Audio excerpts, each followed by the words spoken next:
ọmọ Yorùbá a kú dédé àsìkò yìí ẹ̀yin ìyá àti bàbá wa nílé lóko lájò lẹ́yìn odi ní gbogbo ibikíbi tí Ọlọ́run Elédùmarè tó bá ti ń fún ẹ̀yin ìyá àti bàbá wa ní àǹfààní ní oore ọ̀fẹ́ láti máa gbọ́ broadcast tí mò ń ṣe lọ́wọ́lọ́wọ́ yìí. Fẹ́yìn tó bá wò mí fúngbà àkọ́kọ́, èmi náà ni ọmọ yín Williams Olúwatósìn ọmọ Ògúnbíyì aka mass burial for the bad leaders aka alógúnmàṣekà. Ẹni a bá wí fún ọba jẹ́ ó gbọ́, ẹni a bá sọ fún ọba jẹ́ ó gbà. Ṣáà sọ fún yín bàbá Tinubu, gbogbo ohun tó ń ṣẹlẹ̀ nísìnyí ǹjẹ́ àti sọ síwájú? Ǹjẹ́ bàbá Akíntóyè ti sọ síwájú? Ǹjẹ́ Chief Sunday Igboho ò sọ síwájú? Ǹjẹ́ gbogbo àwa mídíà ò sọ síwájú? Nísìnyí báyìí aṣọ ò fẹ́ bọmọ ẹyẹ mọ́, ṣùgbọ́n a ò ní sọ pé aṣọ ò bọmọ ẹyẹ mọ́, ká sọ sí bọmọ ẹyẹ, ṣùgbọ́n aṣọ ò fẹ́ bọmọ ẹyẹ mọ́, ọmọ ẹyẹ ti fẹ́ rìn wòwò wọjà. Ẹ̀yin ènìyàn wa nílé, ọ̀rọ̀ tá à ń sọ fún bàbá Tinubu látijọ́ ìtọ́ ń ṣagídí tí wọ́n fẹ́ gbọ́, ọ̀rọ̀ tí ń bẹ́yìn yọ báyìí. Bí mo ṣe ń bá yín sọ̀rọ̀ yìí, àwọn àgbààgbà Yorùbá wọ́n ti kó bíríkótó, wọ́n ti kó bìrìkòtó, wọ́n ti ń ṣe àwọn oríṣiríṣi ìpàdé. Eléyìí tó wá mú mi jáde nírọ̀lẹ́ yìí, òun ni tí mo rí tó jẹ́ pé ọmọ Yorùbá wa ló sọ. Kò dẹ̀ ṣe ọmọ Yorùbá wa yìí náà ló máa kọ́kọ́ sọ irú nǹkan yìí. Bí mo ṣe ń bá yín sọ̀rọ̀ yìí, àwọn èèyàn wọ́n ti ń jáde, wọ́n ti ń tú àṣírí bàbá Tinubu. Àwọn nǹkan tí wọ́n ṣe tẹ́lẹ̀ fún wọn, wọ́n ti bẹ̀rẹ̀ sí ní ṣe báyìí látara ìnira. Oníkálùkù ti ń pè wọ́n lóríṣiríṣi orúkọ látara wípé the government is not working. The country itself, herself, himself, whatsoever self is not working. Ó ní fídíò kan tí mo mú wá fún wa, a jọ máa analyze fídíò yẹn ni. Báwo ni ò bá ṣe dá tó bá jẹ́ pé bàbá Tinubu ò jáde fún president? Àdúrà là bá máa ṣe fún bàbá Tinubu lọ́jọ́ èní yìí. Èní nǹkan àtọmọdé àtàgbà àtàrúgbó ni wọ́n ń jáde tó ń sọ̀rọ̀ àlùfàǹsá sí bàbá Tinubu, lẹ́ni tó jẹ́ wípé gbogbo ilẹ̀ Yorùbá ó máa ń gbé yín gẹ́gẹ́gẹ́gẹ́gẹ́gẹ́. A dẹ̀ sọ fún yín, ṣùgbọ́n àwọn tí wọn ò nífẹ̀ẹ́ yín, tí wọ́n torí owó tẹ fún wọn, tí wọn ò lè sòtítọ́ ọ̀rọ̀, wọn ò tún wá lè sòótọ́ ọ̀rọ̀ nìyẹn. Àwa tá à ń ṣe Yorùbá nation, tá à ń bá yín sọ òtítọ́ ọ̀rọ̀, wọ́n tún gbógun tì wá. Kò dẹ̀ ń ṣe pé wọn ò mọ̀ pé òótọ́ là ń sọ, wọ́n mọ̀ pé òtítọ́ ọ̀rọ̀ là ń sọ, ṣùgbọ́n nítorí ìjẹkújẹ, nítorí àjẹfẹnunulẹ̀, owó tí wọ́n fún yín tí wọ́n lè fáwọn ọmọ tẹbí, owó tó fún yín tí wọ́n ní fáwọn ọmọ tọmọ yín bá bí, mo fi Ọlọ́run bẹ̀ yín, ẹ bá mi pín broadcast, ẹ jẹ́ kó dé gbogbo tó jẹ́ kó dé, torí pé mo fẹ́ ṣe aṣọ lójú eégún. Nǹkan tí ń bàjẹ́, tí bá sọ fún yín pé nǹkan tí ń bàjẹ́, kẹ́ mọ̀ pé nǹkan tí ń bàjẹ́ ni. Àwọn èèyàn wọ́n ti fẹ́ máa rin bàbá Tinubu wòwò. Ó mà ṣe o. Báwo ni ò bá ṣe dá tó bá jẹ́ pé bàbá yìí gbọ́ràn sí wa lẹ́nu. Bàbá mi Délé Fárótìmí, ọ̀pọ̀lọpọ̀ wa a lè ti gbọ́rọ̀ tó sọ tẹ́lẹ̀. Eléyìí wọ́n tún ṣẹ̀ṣẹ̀ sọ eléyìí ni. Màá play audio yẹn fún yín sìn kí gbogbo wa jọ gbọ́. Bàbá yẹn sọ̀rọ̀ ilẹ̀kùn. These are some of the reasons táwa fi sọ wípé kí bàbá yìí máa contest láti ilẹ̀, torí a mọ̀ pé tó bá contest, ohun burúkú máa ré lóhun burúkú, ohun burúkú máa ré lóhun burúkú. Ó sì ti ń ṣẹlẹ̀ báyìí. Ẹ wo ohun tó ṣe l'Àbújá lánàá. ohun tí wọ́n bí àwọn ṣáìtì re kọ́ ṣe nígbà ayé Buhari à ń sọ fún yín pé àwọn Fúlàní ló ní Nàìjíríà la ṣe sọ fún yín wípé ẹ jẹ́ ká fi Nàìjíríà lẹ̀ fáwọn Fúlàní káwa Yorùbá ká mójútó ilẹ̀ Yorùbá wa. Nísìnyí báyìí bàbá Tinubu ẹ ti tẹ́ra yín lọ́rùn ọ̀rọ̀ tí yóò wá fi bẹ́ẹ̀ dùn èmi o bí ó ṣe àwọn ọmọ àlè àwọn ọmọ àìjọbẹ̀ yìí ti ń jápo sáyà àwọn ọmọ tí wọ́n ti ẹ̀gbẹ́ gẹṣin tó jẹ́ pé ọkọ̀ dúró ṣẹ̀gbẹ́ṣin lásán wọ́n sáré sọ pàpọ̀ nù wọ́n torí owó wọ́n torí àkúnjẹ àwa ń pariwo pé a fẹ́ òmìnira àwọn wèrè ń pariwo pé ṣèbí Yorùbá ni bàbá Tinubu ṣèbí kinní kan ṣèbí gbá ṣèbáwò ẹ wo ohun tó ń ṣẹlẹ̀ nílẹ̀ Yorùbá lè ní is there any sign pé Yorùbá ni president wa is there any sign pé ẹni tó head the Nigerian army pé ọmọ Yorùbá ni is there any sign pé ẹni tó head the Nigerian police force pé ọmọ Yorùbá ni is there any sign pé Yorùbá government là ń ṣe lọ́wọ́ yìí ṣe rí pé ohun tí ò yé ẹ̀yin èèyàn kan ó pọ̀ ju tó yé yín lọ àwa tiẹ̀ ń sọ fún yín nígbà yẹn pé ká tiẹ̀ wá gbà pé bàbá Tinubu wá ṣe miracle ká tiẹ̀ wá gbà pé wọ́n pidán fọ́dún mẹ́jọ pé Fúlàní ò pààyàn insecurity ò ṣẹlẹ̀ ebi ò pa àwọn èèyàn nǹkan kan ò ṣe àwọn èèyàn everybody is living perfect ká tiẹ̀ wá àkàwá tiẹ̀ tí wá bá yín azumi bẹ́ẹ̀ pé tó bá wá rí bẹ́ẹ̀ after 8 years bàbá mi Alimi Azeez mo kì í sà after 8 years kí làwa ọmọ Yorùbá fẹ́ fall back to a máa fall back to square one kábọ̀ sí bọ̀ sí àwọn kàbá àwọn ọ̀gbà kí bàbá yìí ṣe anything kò ṣe páwọn náà ò ṣagbára foundation Nàìjíríà ò gbà kéèyàn ṣe dáadáa ni òun làwa ṣe ń sọ fún yín wípé ẹ má wulẹ̀ bá wọn du ọ̀rọ̀ president ẹ dúró tí àwa tá à ń pariwo fómìnira ẹ jẹ́ ká gbòmìnira kí tàn yín má tàn láéláé ilẹ̀ Yorùbá àtọmọdé àtàgbà ká máa ṣèrántí yín every year pé a ní bàbá kan but now reverse is the case ó bà ní kò ìbàjẹ́ o bàbá Tinubu ó bà ní kò ìbàjẹ́ you can still make the wrong to right you can still take the wrong to the right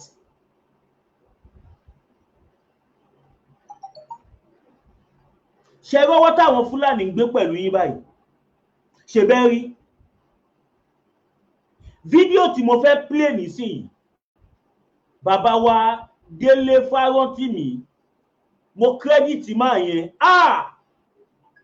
ọkùnrin 15 ni máa yẹn tí wọ́n bá tiẹ̀ sọ̀rọ̀ kọ́kọ́ mọ́táyà fi parẹ́ eléyìí tí wọ́n sọ yìí ayé ò ní gbàgbé ẹ jẹ́ n play ẹ̀ kó má dàbí pé mass b ẹnu ẹ ti dùn jù kíníkan ẹ máa gbọ́ nísìnyí ara àwọn ìdí àwa ti mọ̀ okay now kí n tún wá bọ́ọ̀sì búrè ní kó má dàbí pé ẹjọ́ mi pọ̀ jù kẹjá kọ́kọ́ gbọ́ ọ́díò yìí ná kí a kọ́kọ́ play fídíò yìí ná kí kọ́kọ́ play fídíò yìí fún yín kẹwù tẹ bá ti wá wù tán àwa jọ sọ̀rọ̀ lé lórí. I mean, Kenneth Ogunko went as far as saying for 2027, Peter Obi, Bola Tinubu, Atiku should move aside. Let me put it this way. Peter Obi did not lose the last election. Peter Obi won the last election. INEC and the judiciary performed their magic. 2027, there will be no election without a reformation of our electoral system. If the electoral system is not reformed to ensure that beavers and electronic transmission from the polling unit becomes compulsory, I would not even bother to participate in that election. because you can be sure that Tinubu was not in power that ran and snatched and grabbed it, already has the 2027 election results written. A Tinubu that will be busy appointing weakest man as electoral commissioner, the most violent election rigger in Nigeria today, he openly is Wike.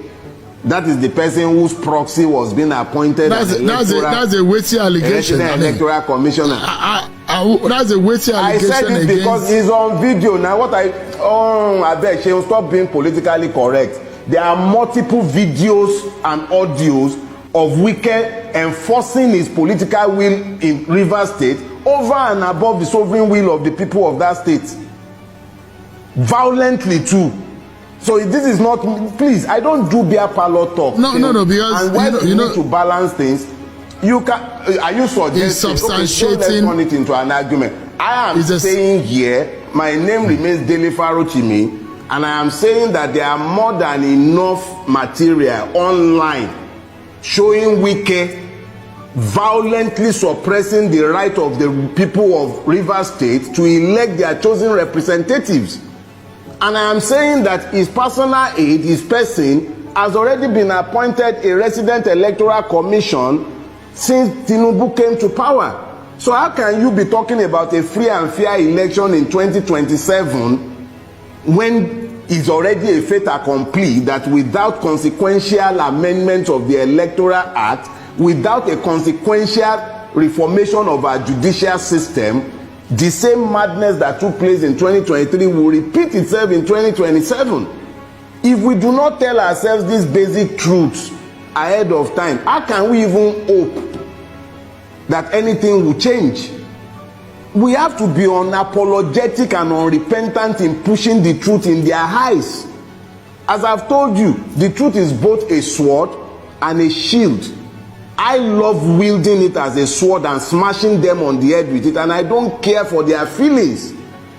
I don't know how long any one of us is going to live. I'm not going to live my life kowtowing to the opinion, sentiments, or emotions of worthless human beings who have wrecked the life of thousands and millions by their actions and inactions. So we cannot be talking about an election in 2027 in the presence of the multiple madnesses that have remained with us, in the presence of a situation where a corrupt INEC chairman will open his mouth and blithely declare on national TV, go to court. We can't be having that and be talking about an election in 2027. We must at least be honest enough to tell ourselves what is in front of us. If there is going to be an election worthy of his name, I will be out there supporting Peter Obi. If there will be an election, and if we still even have a country, the way Bulaba is going with Nigeria, what do we know that will be left of this country by 2027? What will be left of this country? An emir is being killed in his own domain after ransom war, and we are talking about 2027.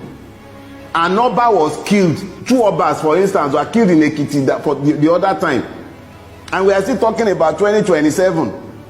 You practically don't have a functional state again. Somebody is single-handedly, without recourse to any due process, the due process law be damned, the PPP law be damned, single-handedly without public tender of any sort, be awarding a road at 4 billion naira per kilometer, and you are still talking about a country. Why are we lying to ourselves? We must, even if they will not agree, we must be unapologetic in telling these truths. Whether we would have a country in 2027 is up in the air. Hunger has become a real issue. So, I mean, the government of the day will say, Mr. Farotimi, that they are making... Which government? The government that cannot even ensure that we have fuel.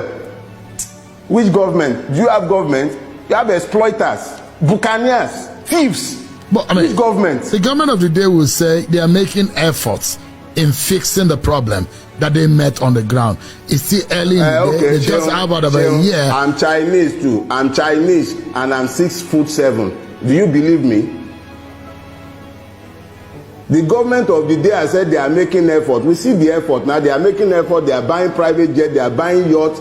They are spending 21 billion to renovate. They are spending 90-something billion on Hajj.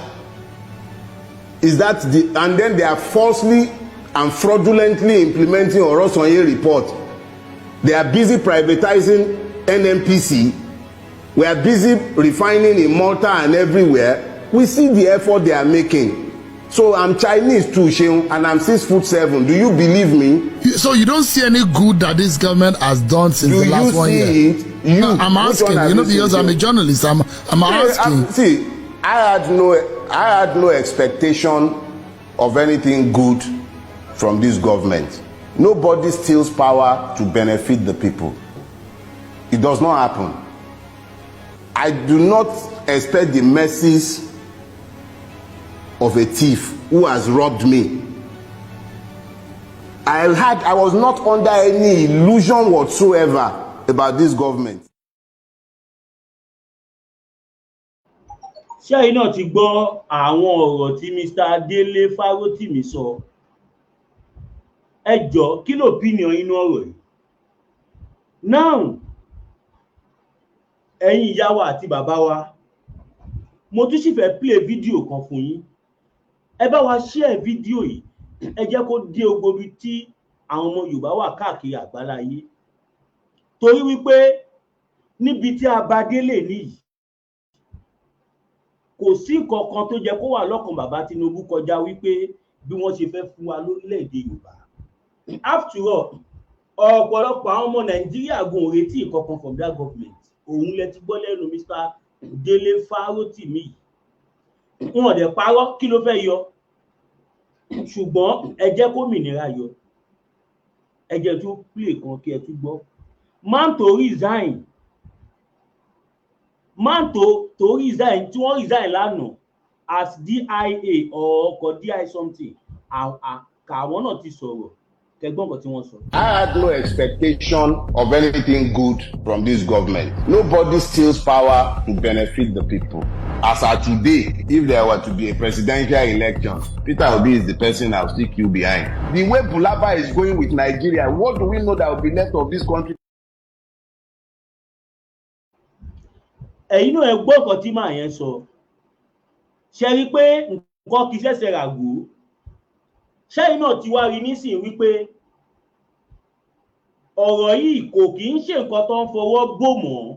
Ohun tó ti hàn sí gbogbo ènìyàn ní ẹ máa bá wa kọ sí comment section wípé Yorùbá nation no going back. We want to regain our freedom. Ẹ máa bá wa kọ sí comment section bẹ́ẹ̀. Kẹ̀rẹ̀ máa tag àwọn international communities. Now, mo tún wá fẹ́ sọ̀rọ̀ kan. Nígbà tí wọ́n pa wá, tí wọ́n jí wa gbé, ọ̀pọ̀lọpọ̀ àwọn àgbààgbà Yorùbá wọ́n support Tinubu. Wọ́n ní tọ́mọ wa bá dé bẹ́ẹ̀, ìrọ̀rùn á dé, ìfọ̀kànbalẹ̀ á dé, igbá á dé, àwọ̀ á dé. Àwa ń sọ fún wọn nígbà yẹn wípé bàbá, problem Nàìjíríà ò kì í ṣọ̀rọ̀ president, kò kì í ṣọ̀rọ̀ leader mọ́. Nàìjíríà ti bàjẹ́ beyond repair. Ẹ mọ̀, ó níbi tí nǹkan máa bàjẹ́ dé, tẹ máa wò pé tiẹ̀ má jẹ́ ẹni tó mo fẹ́ tún ṣe jẹ́ kí n lọ rà míì. Stage tí Nàìjíríà wà ń sìn, ẹsẹ̀ kan ti kán pátápátá, ìkejì náà ti yẹ̀ báyìí. Kò sọgbọ́n máa wó. Kó tó wá wó, làwa ti ń sọ pé kí bàbá Tinubu take advantage, kó fún wa lómìnira. Kó fún àwa tí nǹkan tí mò ń sọ tí ò bá mọ́pọ̀ lọ́wọ́ ẹ jẹ́ kí n mọ̀. Wọ́n ṣí bọ́ọ̀dà ilẹ̀ Haúsá sílẹ̀. Ẹ lọ sílẹ̀ Haúsá, oúnjẹ ń wọlé, oríṣiríṣi nǹkan ló ń wọlé. Wọ́n ti bọ́ọ̀dà tiwa, nǹkan kan ò wọlé. Wọ́n ní wọ́n ṣí bọ́ọ̀dà, oúnjẹ ò lè wọlé, ráìsì ò lè wọlé, anything ò lè wọlé. Bọ́ọ̀dà wo ni wọ́n wá ṣí? Ẹ ń fi poverty, ẹ fi ń control àwọn Nigerians. Gbogbo nǹkan ilé ló ti hàn sí gbogbo àgbáyé, kò ń ṣe nǹkan tó bò mọ́. Kò ń ṣe nǹkan tó bò mọ́. Tí táwa bá sọ anything nílẹ̀ Yorùbá, wọ́n á intimidate wa, wọ́n á ní kí DSS máa wá wa kiri, káwọn ọlọ́pàá máa wá káàkiri. Ìkọ́nú àwọn àgbà Fúlàní ó dìde, ó ní káwọn ọmọ wọn lọ ràbọn, kó máa fi protect ra wọn lóko, ìyẹn àwọn tí wọ́n jágbẹ̀ pé kó lọ máa ràbọn. máa yẹn sọ̀rọ̀ yẹn kò tí pé 24 hours àti rí àwọn àgbẹ̀ tí wọ́n ń gbé K47 sẹ́yìn tí wọ́n fi ń dáko. Àgbẹ̀ mélòó ló bí dáko tíráyẹ̀ ńlẹ̀ Yorùbá? Tó bá dàbí irọ́ pé bóyá pé irọ́ Masbi ti pọ̀ jù, fídíò yẹn rèé, màá play ẹ̀ fún yín sìn. Nǹkan tí mi bá rí mi ń sọ. Mo máa make sure pé mo rí nǹkan, at least màá rí 60 to 70% kí n tó lè fẹ́ try anything. Now look at this. Hey, I'm the evil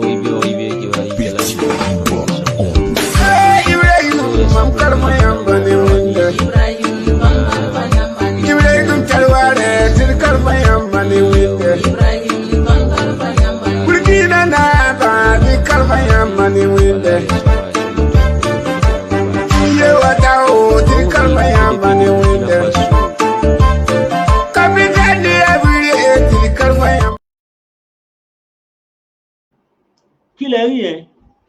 Kò ń ṣe àwọn àgbẹ̀ lẹ rí yẹn tí wọ́n ń dáko pẹ̀lú AK-47 tara ẹ̀ dá. DSS wo ló bí da nílẹ̀ Haúsá kó lọ intimidate wọn? DSS wo ló fẹ́ súnmọ́ bí tí wọ́n wà yẹn? A sọ fún yín, àwọn ará bí yìí nìkan ni wọ́n regard as citizen. Then kí làwa wá ń ṣe? Àwa tún wá ń fira wa ṣẹrú. Wọn ò fẹ́ wa nílùú, à ń dárin. Ẹ gbọ́, wọn ò fẹ́ wa nílùú, a tún ń dárin. Ṣẹ́ni tí wọn ò fẹ́ ìlú máa ń dárin? Ṣé ó máa ń dárin? Màá fi fídíò kan fi hàn wá nísìnyí. Ọ̀pọ̀lọpọ̀ àwọn èèyàn sọ pé old video ni. Ẹ jẹ́ kí n sọ̀rọ̀ kan fún yín. Àwọn videos kan wà tó jẹ́ wípé evergreen ni. So far the situation tó wà on ground tí ó bá ti yàtọ̀, a ní láti máa lò. Irú àwọn fídíò yẹn rèé tí ẹni tó àwọn Fúlàní wọ́n pọ̀ gan, gbogbo wọn ló gbé K47 dání. Ẹni tó jẹ́ ọ̀gá àmì, àwọn ọ̀gá àmì kan wà láàrin wọn jọ ń sọ̀rọ̀. Ọ̀gá àmì dẹ̀ ń pe checkpoint pé kí gbogbo wọn kó kúrò lọ́nà, àwọn Fúlàní fẹ́ kọjá. Tó bá dàbí irọ́, fídíò yẹn rèé.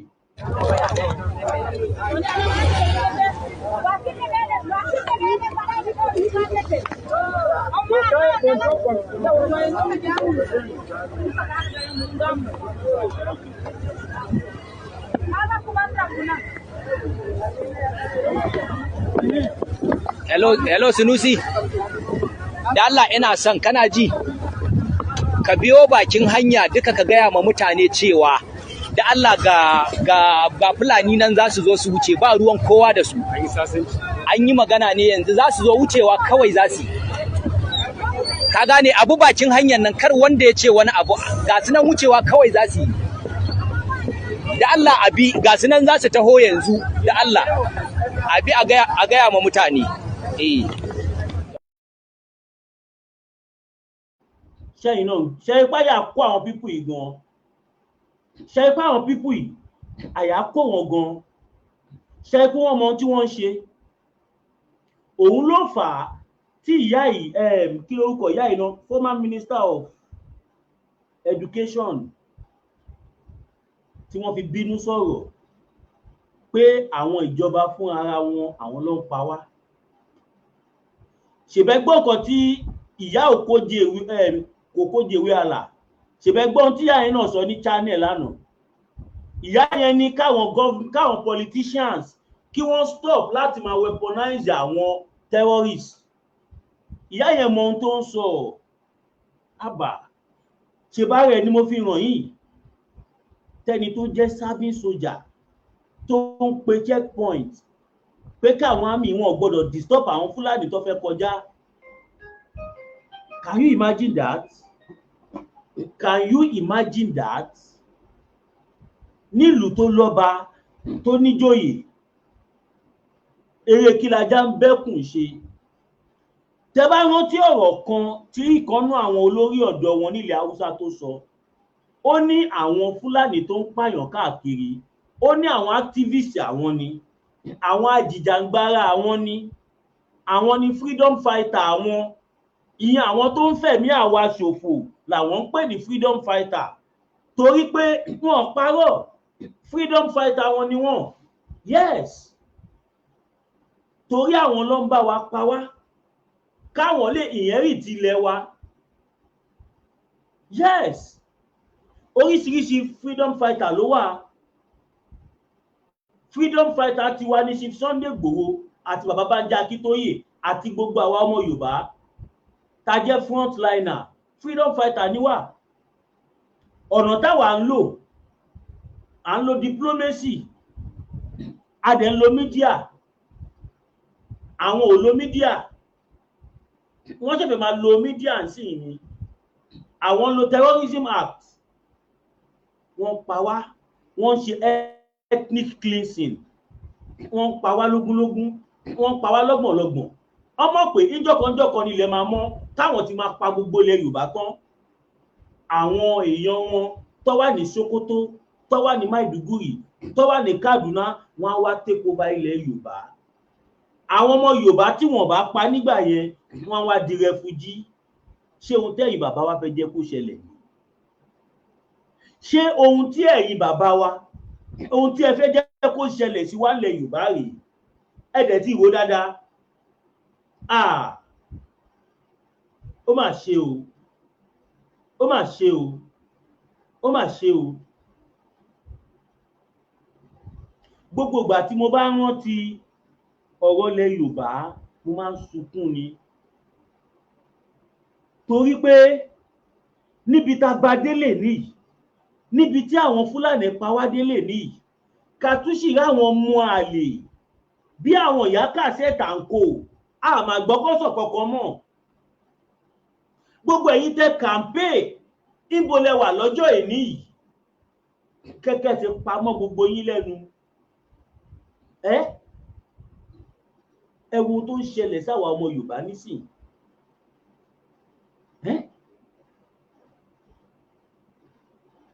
ẹ wo tó ń ṣẹlẹ̀ sí wa nílẹ̀ wa tí ó ṣe pé ilẹ̀ Haúsá la wà o tí a ò sí nílẹ̀ Ìgbò a dẹ̀ ń sọ fún ẹ̀yin àárín ọ̀tá làwa ọmọ Yorùbá wà àwọn Fúlàní náà fi bò páwọn ò pa wá náà tó bá pa àwọn èèyàn wa tán wọ́n á tún rìkọ́ọ̀dù ẹ̀ tó bá jí wọn gbé wọ́n á rìkọ́ọ̀dù ẹ̀ wọ́n á tún gbé lọ sórí social media àwọn ọba wa a dúpẹ́ lọ́wọ́ àwọn ọba wa kọ̀ọ̀kan tí wọ́n dúró tán a dúpẹ́ lọ́wọ́ àwọn ọba wa kọ̀ọ̀kan tí wọ́n dúró tán tí wọ́n jẹ́ kí mímì kọ́kọ́ mí àwọn tí wọ́n torí ìjẹkújẹ kó sọ ọmọlúàbí wọn nù a dúpẹ́ lọ́wọ́ wọn ibẹ̀ náà láti rí àwọn ọba kan tó jẹ́ wípé alájẹfẹnunulẹ̀ ni wọ́n torí nǹkan tí ò tó kankan wọ́n bà ọmọlúàbí wọn jẹ́ ẹ jẹ́ play fídíò yìí fún yín ọ̀rọ̀ pọ̀ wọ́n bá díẹ̀ tá bá lè sọ lálẹ́ ìlà máa sọ ìta bá lè sọ lé ní àsọńjọ míì ó ní fídíò kan náà tí màá tún sáré fi hàn yín sójà kan tó claim pé òun lòun represent Zamfara pẹ̀lú àwọn yòókù ẹ wò kó má dàbí pé ẹjọ́ mi pọ̀. Allahu Akbar. Because I'm represent Zamfara State. I represent Zamfara State. After that, I need to send message to Dauda Lawal Dere. Dauda Lawal Dere, Itaqillaha. Dauda Lawal Dere, Itaqillaha. Itaqillaha. As from today, we need to zaman lafiya in Zamfara State. Fighting is not continue to zaman lafiya. Peace is very important of you because totally if you continue to look at the Eastern West Africa, you see Sulhu is very important for me. After that, I need to send message to Commissioner of Defense, Tukur Usman Gusau. He is the one of the send the aeroplane to come bush to bombing and bandit. This one is not good. So, Kuma, if you see the Fulani, the Nigeria all is the House of Fulani, not the one traveling. Vigilante group. For instance, look at last week, vigilante group to come my area to follow my cow and sheep to go. There is no reason here.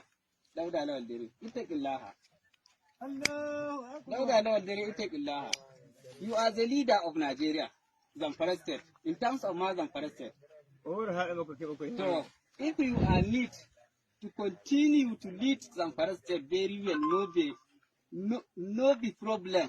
So just come and call the Fulani, the Kashalas, to come to meet them. If the Fulani need something, the benefit of Garba. Ṣé ń gbọ́? Ṣé bẹ́ẹ̀ náà gbọ́ àwọn ọ̀rọ̀ yẹn? Ṣáà náà ti gbọ́? Ẹ wo báyìí. Ó mà ṣe o.